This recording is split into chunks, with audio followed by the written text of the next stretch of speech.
নয় দিনের সরকারি সফরে পাকিস্তানে যাচ্ছেন স্বরাষ্ট্র মন্ত্রণালয়ের সিনিয়র সচিব নাজিমুল গনি। সরকারি সফরের উদ্দেশ্যে তিনি বৃহস্পতিবার 18 সেপ্টেম্বর রাতে থাই এয়ারওয়েজের মাধ্যমে পাকিস্তানের ইসলামাবাদ আন্তর্জাতিক বিমানবন্দরে অবতরণ করেছেন।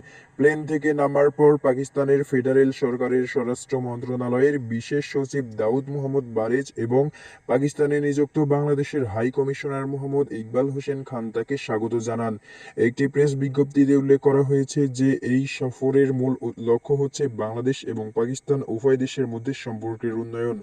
সফরের সময় মাদক ও সন্ত্রাস প্রবণতা দমন, পুলিশ প্রশিক্ষণ জন্য দুই দেশের পুলিশ একাডেমির সহযোগিতা এবং রোহিঙ্গা সম্পর্কে আলোচনা হবে। এছাড়া সময়কালে কমব্যাটিং ইলিসিট ট্রাফিকিং, এন্ড্রো use of narcotic drugs, psychotropic substance and their precursors বিষয়ে একটি স্মারক স্বাক্ষরিত হবে, যা উভয় দেশের মধ্যে সহযোগিতা বৃদ্ধি করবে।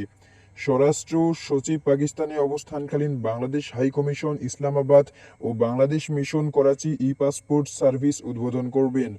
তদুপরি তিনি পাকিস্তানের সেফ সিটি প্রকল্প, পুলিশ একাডেমি ও ইমিগ্রেশন ও পাসপোর্ট অধিদপ্তরের সঙ্গে সাক্ষাৎ করবেন।